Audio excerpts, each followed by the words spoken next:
What if the most powerful men in history hid the darkest secrets behind palace walls? In ancient Rome, emperors weren't just rulers. They were gods in the eyes of the people. But behind the marble statues and military triumphs were scandals so shocking, they threatened to shake the empire itself. From secret male marriages to rumored incest, forced castration, and public betrayals. This isn't the history you learned in school. This is the untold story of power, passion, and perversion that defined the Roman throne. Let me know if you'd like a shorter version for spoken intros or trailer-style narration. Step into a world where power, family, legacy, and public image dictated relationships far more than personal emotions ever could. In ancient Rome, marriage wasn't viewed as a romantic union between two lovers, but rather as a calculated alliance, a strategic pact forged to strengthen political bonds, elevate social rank, and increase influence. In this world, marriage didn't mark the start of a love story. It was more akin to finalizing a business deal, a transaction not between two individuals, but between two families. And within this arrangement, one thing was implicitly understood: romantic loyalty wasn't required. In fact, fidelity wasn't expected from Roman husbands. Infidelity was not only tolerated, it was often assumed. Affairs were widespread, openly acknowledged, and rarely considered scandalous. Many Roman men carried on affairs with courtesans, women prized for their beauty, intelligence, and charm, yet never viewed as marriage material. These relationships, however public or prolonged, raised no eyebrows. But what makes Roman society even more fascinating is that men also engaged in romantic and sexual relationships with other men. And this wasn't just allowed, it was recognized as a legitimate aspect of Roman social life. There was no need for secrecy, no shame, and certainly no rigid labels like gay or straight in the way we understand them today. The Romans didn't classify relationships based on gender. Instead, they focused on power dynamics. What truly mattered in Roman eyes wasn't who you were with, but how the relationship functioned. Who held the power? Who took the dominant role? In male-female relationships, the man was considered the dominant active figure, the one who led, gave, and directed. The woman was expected to be the passive partner, to submit, to receive, to support. This dynamic extended seamlessly to male relationships as well. What drew judgment wasn't the presence of two men, but the specific roles they played. The dominant male, often older or more established, preserved his masculinity and societal standing. But the man in the passive or receptive position, especially if he was an adult, could face ridicule or social criticism. That role, equated with femininity and submission, challenged the masculine ideals of Roman culture.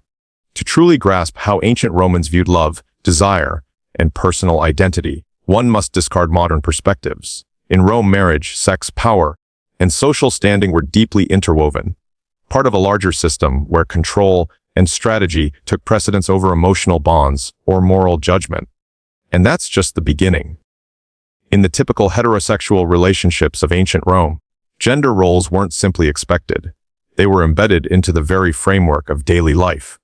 Men were to dominate, initiate, provide, and protect. Women were to submit, support, and follow. But this wasn't just about nature or love. It was a public display of social order and status. When it came to same-sex relationships between men, the cultural landscape grew even more complex. Society still demanded that one partner adopt the passive, subordinate role. This role, linked to femininity and seen as socially inferior, could come with stigma if taken on by a fully grown man. If the man who took on the passive role in a same-sex relationship was an adult, it posed a direct challenge to the Roman ideal of masculine dominance. But there were exceptions, particularly when the younger partner was still in his teens. In such cases, the relationship was not only accepted but often viewed as beneficial, a kind of mentorship and a step in personal development. One of the most documented forms of male bonding in ancient Rome was based on paiderastia, a tradition borrowed from earlier Greek practices. In this structure, an older man, the Erastes, formed a close, often intimate bond with a teenage boy known as the Eromenos. But these relationships weren't solely physical. They often involved education, guidance, and the elevation of social status. The older partner acted as a mentor, helping the younger boy learn to navigate Rome's complex world of politics, influence, and hierarchy. Despite Roman society's strict expectations surrounding dominance and masculinity, real life often told a more complicated story. Even the most powerful Roman men sometimes defied the roles they were meant to embody. Consider Julius Caesar, a towering figure in Roman history, known for his military brilliance and political ambition. Yet behind closed doors, whispers in the Senate and on the streets hinted that Caesar sometimes preferred the more submissive role in his same-sex liaisons. For the Romans, this was more than just scandalous, it was bewildering. How could a man so commanding in public, so unapologetically dominant, occupy a role in private that was culturally coded as feminine? That contradiction didn't sit well with the Roman worldview, and it made Caesar a constant subject of gossip, satire, and slander. In a society that prized control above all else, even private behavior had the power to disrupt a public image. Then there was Emperor Hadrian, a ruler who reshaped the norms of imperial love entirely. Like most emperors, he was married to a woman, but their union was widely regarded as political, lacking both romantic and physical intimacy. The true focus of Hadrian's affections was a young man named Antinous, brilliant, beautiful, and unforgettable. Hadrian didn't just love Antinous, he revered him. He ensured that the youth received elite education and traveled alongside him on imperial tours across the Roman world. Their bond deepened as they explored vast territories and bustling cities together, becoming something far more profound than simple companionship. But their story took a tragic turn. While traveling through Egypt, Antinous mysteriously drowned in the Nile. To this day, the exact cause remains uncertain. Some believe it was an accident, others suggest it may have been a ritual sacrifice. Whatever the truth, Hadrian's grief was immeasurable. What followed was unlike anything Rome had seen. In his sorrow, Hadrian did the unimaginable. He immortalized Antinous. Near the site of the boy's death, he founded an entire city, naming it Antinopolis. He had Antinous' body mummified and returned to Rome, a sacred and rare act. He commissioned coins bearing Antinous' likeness, ordered countless statues carved in his image, and, most astonishingly, declared him a god. This move was without precedent. Few mortals in Roman history were ever elevated to divinity, and none for reasons of romantic love. But Antinous became a deity. Worship of him spread throughout the empire, from Egypt to Greece to Rome. Temples were built, ceremonies were held, and his image adorned homes and shrines. Hadrian's devotion turned their relationship into one of the most legendary love stories of the ancient world. But Hadrian was far from the only Roman emperor whose love life stunned the empire. Enter Emperor Nero, a ruler whose personal affairs were as chaotic and sensational as his rule itself. While many emperors kept their male lovers hidden behind palace walls, Nero did the unthinkable. He married them. Not just once, but twice. In one highly controversial instance, Nero married a former slave named Pythagoras. But the real shock came not from the match itself, but from the roles they played. Nero, the emperor, assumed the role of the bride. He wore a bridal veil, took part in a full ceremonial wedding, and publicly presented himself in a traditionally feminine, submissive role. The display left Roman society reeling. How could the man who embodied the pinnacle of Roman masculinity willingly take on such a role? And in full view of the public. The confusion was widespread and deafening.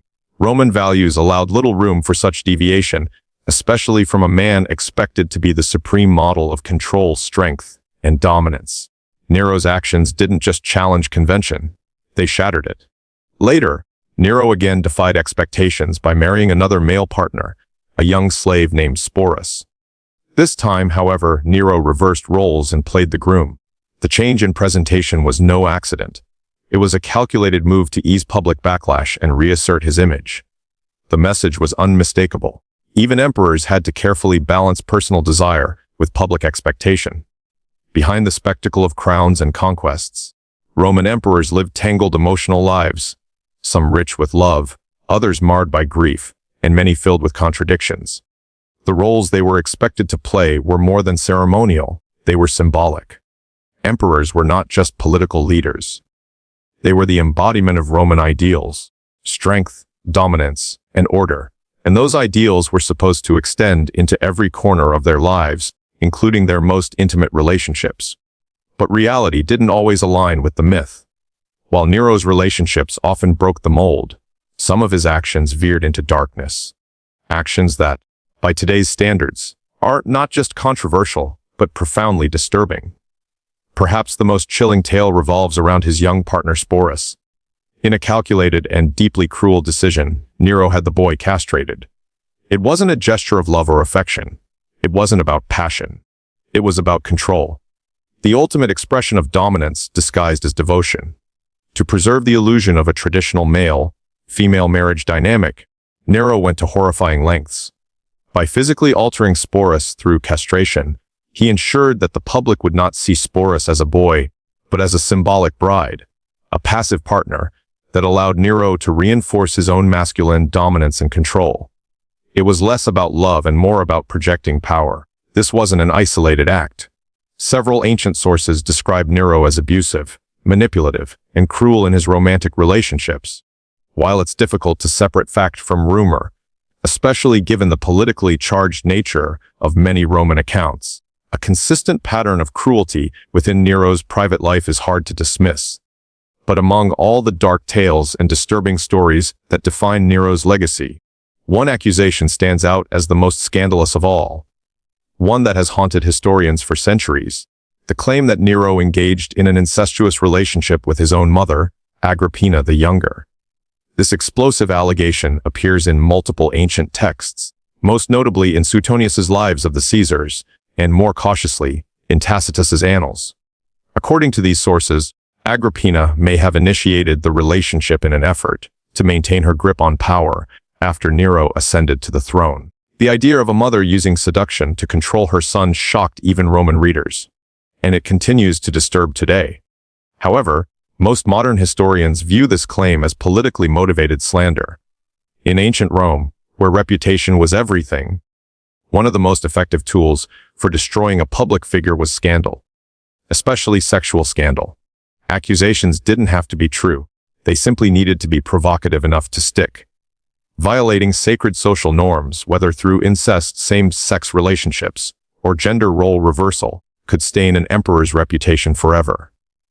For Nero, the incest rumor became a permanent fixture in the narrative of his rule. Even if historians now see it as likely false, it reflects the lengths to which Roman society, and Nero's political enemies, would go to tarnish his image. But if Nero's reign was scandalous, the stories surrounding Emperor Tiberius cast an even darker and more unsettling shadow. As Rome's second emperor, Tiberius began his rule with promise but ended it in seclusion, retreating from public life to a series of luxurious villas, most notably on the island of Capri. Removed from the scrutiny of the capital, he became the subject of rampant speculation and sinister gossip. Ancient writers portrayed Tiberius as a man who abandoned Rome's moral compass. His behavior, they said, was eccentric, indulgent, and wildly disconnected from traditional Roman values. According to sources like Suetonius and Tacitus, Tiberius surrounded himself with a young entourage, boys and adolescents brought in under the guise of serving the imperial household. But rumors suggested something more disturbing. These young attendants, according to these accounts, were not simply household staff. Some claimed the emperor's interests crossed ethical and moral boundaries, casting a long, dark shadow over his final years. Whether exaggerated, invented, or based on kernels of truth, these stories contributed to the lasting infamy of Tiberius, a man who once ruled Rome, but ended his life as a legend of excess and perversion in the eyes of history. These accounts portrayed Tiberius as a ruler who abused his isolation and elevated status, a man whose distance from public scrutiny allegedly allowed dark behavior to flourish. But it's crucial to approach these stories with caution. Many of them were likely exaggerated, shaped by the political tensions and personal biases of the time. Roman historians, particularly when writing about unpopular or controversial emperors, were known to embellish their narratives. Sensationalism often served a purpose, not merely to report events but to craft reputations. Their writings were tools of influence, sometimes more concerned with legacy than with truth. Even so, the tales surrounding Tiberius stand as a powerful reminder of how absolute authority, especially exercised in private, could provoke deep suspicion and invite lasting scandal. In ancient Rome, emperors were far more than just political figures. They were symbols of divine order, men elevated almost to godhood. With such immense power concentrated in a single person, every private act held public significance. A ruler's personal life could easily be interpreted as a political message. And when that life veered too far from societal expectations, the fallout was often fierce and enduring. The stories of Nero, Hadrian Caesar, and Tiberius reveal a world where love, leadership, and legacy were intertwined in complicated and often contradictory ways. Beneath the marble facades of temples and the roar of victory parades lay an empire fueled by ambition, obsessed with reputation, and acutely aware that personal conduct could define, or destroy, the image of power itself.